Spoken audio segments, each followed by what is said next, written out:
me. Ben is, of course, a Fox News contributor. He's editor-at-large for The Spectator. He has his own Substack at The Transom. And, of course, he is the host of the Big Ben podcast, which I never miss and which is fabulous this week. And I've got to begin, before I even go to that, Ben, are you an Ohio State fan tomorrow or a Texas fan tomorrow? Well, I've been rooting for Texas for a long time, Hugh. I can't remember if I told you about, and that concludes our interview today. Well, but I'll tell you this. It's interesting the dynamic that's happened this week around this game, because I was on Texas early in the week, and now the public money has shifted. And now that makes me feel a little bit less confident, because when the public money goes on Texas, bad things tend to happen.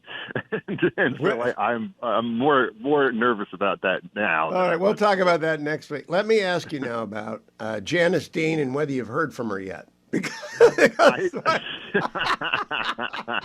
So I have not heard from her yet, but I would just say that I expect to, because she and Megan talk usually I assume your wife's best friend. So, is it your wife's best friend? Okay. Yes. I want people to listen to the Big Ben podcast so they won't have any idea. Let's talk about your hurricane hubris, Ben.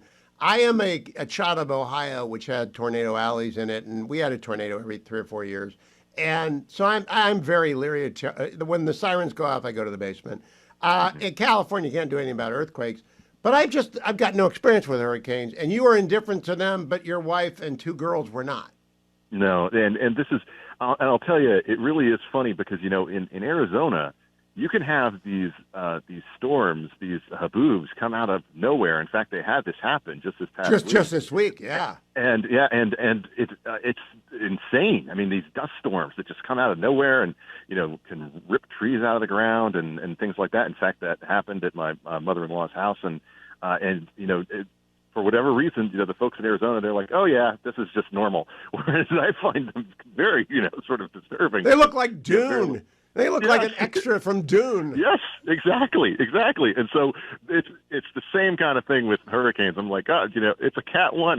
Who cares? And so and in this case, it was just no prior tropical storm experience, no prior, we're going to lose all the power and that kind of thing. And I will tell you, I don't think I mentioned this in my monologue, but I did look at the nice Dominion power map the next day and did say, to my wife, yep, nobody in the Outer Banks lost power. But boy, they lost some houses. I'm showing pictures right now on the Salem News Channel. It was not without consequence there. It was now, not. I got to ask you, though, the key question, when you dumped all your food that you had done the Costco buy for the 2-week family vacation, and I bet you spent more than $500, you were being modest, and you went next door and you dumped... That was for 1 week. That was for 1 week. Oh, okay, and you dumped it on the unsuspecting neighbor who was a redneck. Why didn't you take the smokes and beers? Why didn't you do it? Well, honestly, it was just that all I'll be thinking about on the drive home is the fact that that's what I want to be enjoying. But I just told him to pass it on, and I'll tell you, he was extremely grateful. He says, "Man, I love neighbors." Yeah, I love neighbors. Southern people love neighbors. Now I got to tell you, you went down to Busch Gardens, where my grandkids go occasionally.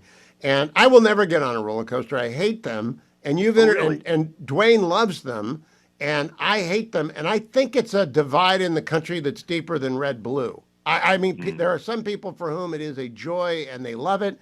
And you've introduced your daughters to it, and they didn't throw up. No, not only did they not throw up, but they immediately demanded more and more and wanted to keep riding them, and were asking the next day why they couldn't go back. So I've successfully, if this is a divide, they are definitely on the pro side of it, and they have been doing nothing but tell their friends in the past week about their experience. And the younger one has explained that she could not go on the big bad wolf, but she will next time because she will be tall enough. And so, I got to say though, when you announced to the world that you are an awesome dad, I said to myself, "Oh, Ben, you have not dealt with teenage girls yet. And when you turn down your college-age daughter and tell her she can't have the car on New Year's Eve because people are drunk and she's not driving to Anaheim, that's when you become an awesome dad, my friend." Yes. Now, I want to go to Miranda Devine. Hubris of youth. Yeah, I want to go to Miranda Devine. I had no idea that Abby Lowell was suing Hunter Biden for legal fees. Thank you for Isn't that? telling me that. Where did you, where, how, why? Well, I guess he now is claiming that he's broke, despite the fact that he, clearly is jetting about the place and certainly doesn't seem to be dressing the part of somebody who's broke. But look, I think this is a game that Hunter has been playing for a long time, of kind of putting his money in different places where people can't access it, and then claiming that it's going to this, that, or the other from my art as opposed to going to me. And I think it's all, just a game of hide the ball. And so the fact that he's being sued by Abby Lowell, I think, is one more sign of the Hunter has not changed. Hunter is still Hunter. And I do think it is interesting, and I do think Miranda's right that he has political aspirations, and that this early introduction is part of that. I don't know where it's going to go, but it's going to be interesting to watch. Let's talk about Miranda a little bit. You introduced me to her. I know I've seen her byline. I've read her for years. I've never heard her before. I didn't know she was a Brit, and I did not know she was that well informed. How do you know Miranda Devine? So Miranda is actually, she is from Australia, actually.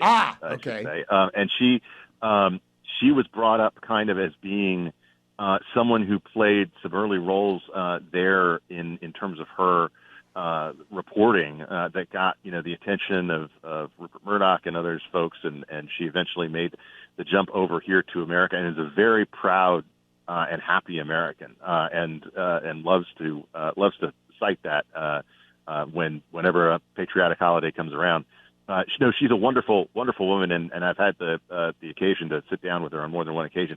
And the one thing I will say about Miranda, and this is not anything, against sort of path of her career, but most people know her because of the context of the laptop and the Hunter story.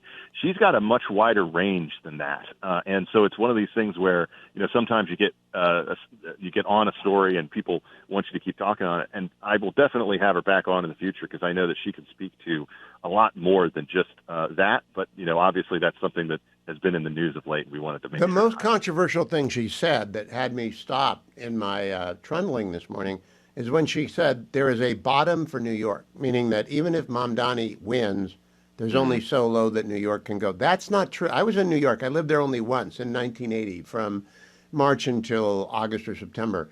Can't remember when I left for law school. I hated it because it was just crime-ridden and awful.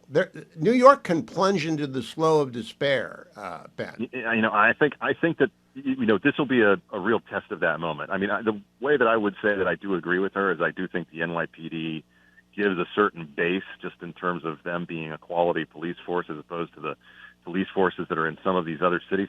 Look at the difference in D.C. The simple fact that you have a police force that was operating at 1,000 people short, or even more than that, actually, in some of the assessments, and the difference that can be made.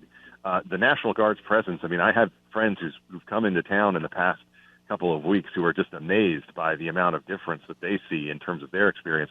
I think that New York, though, is one of these examples where the left always thinks that they can't break something until it breaks. California thinks that it's invulnerable until everybody who, made it such a forward-looking technological power, starts saying, well, we could do this in Texas instead, and we won't have to put up with all this DEI crap. So I think that there is a bottom that the left tries to find, because they try to extract as much money out of the populace in order to, engage in these ridiculous missions. And Mamdani is nothing if not ridiculous. Well, I think he's an anti-Semitic communist, but he's also in favor of abolishing misdemeanors. Does anyone, do you think he's ignorant or ideologically blind to what that means? Misdemeanors are a big deal in the law. I think it's a blindness, and I think that it's also one of those things where he's so young, he's so inexperienced, he's had so many different little things that he's tried and failed at in terms of his career to this point. It's bizarre to think about having someone like him in charge of a city like New York. And I think that there's a rude awakening factor that will come with that. At the same time, he does seem to be ideologically committed to this. And I think he's going to be much worse than some of the people who are looking at him and saying, well, he'll be hemmed in by the realities. You can go pretty far down that road before the realities come back to bite you. And I If think that there'll Curtis be a were lot to of people name supporting him four along the way. deputy mayors, if Curtis Sliwa was to say, here are my four deputy mayors, and they were serious people of accomplishment, could he get in the race? 2 seconds, Ben. I just don't think so. I think New York's Nah. too far gone for that. It's either Eric Adams. I think that's the bottom. It's either Eric Adams or Mamdani. You got to sell me harder on Jerry Jones. There are 32 NFL owners. I'm sure they're all interesting. I thought he was great in Landman, but do I really have to invest an hour in him? Well, it's more than an hour. Oh. It's a multi-part series, so you're definitely not going to watch it. But I think that one of the things that makes it beneficial is all these guys are still alive. You know, Barry Switzer gives extensive interviews. Jimmy Johnson gives extensive interviews. They're all still alive, and they're all still bitter. And they all have these, 30-plus-year-old animosities about everything that played out. And I think you see, basically I would say if you watch that series, you are not surprised by what just happened with Micah Parsons. In fact, this is the guy. This is the guy who would do something that foolish and foolhardy, I think, in terms of a move. And you see it even in the context of the show in a holdout that happens with Emmett. But one of the things that is, I just think, had been lost to my memory simply because at the time I was obviously someone who consumed sports just, through the lens of watching it. But the dramatic effect that he had on media and on the television business. I mean, Fox as a network, quite honestly, probably would not be what it is without the deal that he forced the NFL and their good old boys to cut, because they were losing money on the CBS deal, and he forced them to go to this upstart network in Fox. And they obviously steal the greatest to do it in terms of John Madden and Summerall, and they take over the sport, and it becomes what it is. I think that one thing that is just a sideline story to that is just how much he changed everything about what the NFL was, and that's something that I think is a little lost for people. I don't know if you know, he wrested the whole TV rights from the man who must not be named on air, Art Modell. Mm-hmm. And everyone thought Art Modell was a genius. No, he wasn't. He was almost bankrupt when he sold the team in Baltimore and stole it from Cleveland. Jerry Jones rescued the NFL. So that's in there. Yeah, and I think, yes, it is. And it's interesting because, look, you remember the games, or at least I remember the games. And so the game footage is, a major part of it. But just the fact that you've got all these guys, coming sort of to the ends of their careers, Jimmy Johnson, sort of semi-retired, Jerry's still active, but obviously, closer to the end, the beginning. It's like it's an airing of grievances in a way. And I just find that to be really interesting and enlightening because they're much more willing to be honest about this stuff. And there's some interesting and dramatic moments in there. There's a scene where Jerry's crying over the grave of his father and reciting bits of Rudyard Kipling. And it's like, this is soap opera, all right, you're selling hard, but I'm still got Ludwig to finish. When I'm done with Ludwig, maybe I'll get to that. Ben, I wanted you to come back to give me your take on something. I was on Hannity last night. Jason Chaffetz was sitting in for Sean. I was on a panel with my friends, Mary Catherine Ham and Guy Benson, and we are all four of us, Jason, Mary Catherine, Guy, and Hugh, believers. And I'm a Catholic, and they're different varieties of believers, but they believe in prayer. And we were talking about, I was trying to give grace to people. It's easy to blurt and hurt and say stupid things in the moment when you're on camera or on X. But the assault on prayers kept up. What do you make of this? Well, I'll say from the perspective of someone who's prayed a lot, that I think the most stunning thing about it to me is just the absence of a shared common language when it comes to prayer. In the past, I felt like the people who were criticizing the quote-unquote thoughts and prayers concept at least knew what they were talking about. There's an old Anthony Jeselnik special that's very crude that talks about this, but I think he has an understanding of what he's criticizing.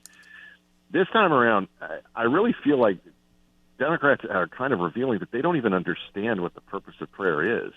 They don't understand why people pray, and that to me is almost more damning than this continued assault, because I think the assault is something that is only going to inspire backlash among people who are believers and who pray on a daily and hourly and minute by minute basis.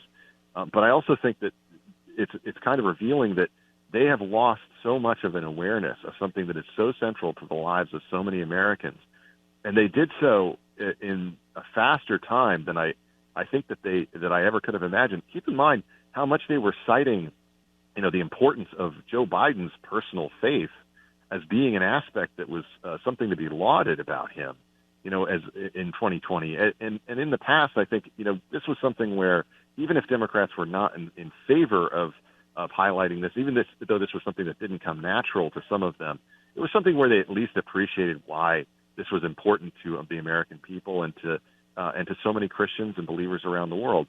Now I don't think that's the case anymore. And that's not only that, but let me give you my theory. The Democratic Party was liberal and represented a lot of Catholics, like Italians and Irish and other immigrant groups and other faiths and Eastern European. They have slid from liberal to left.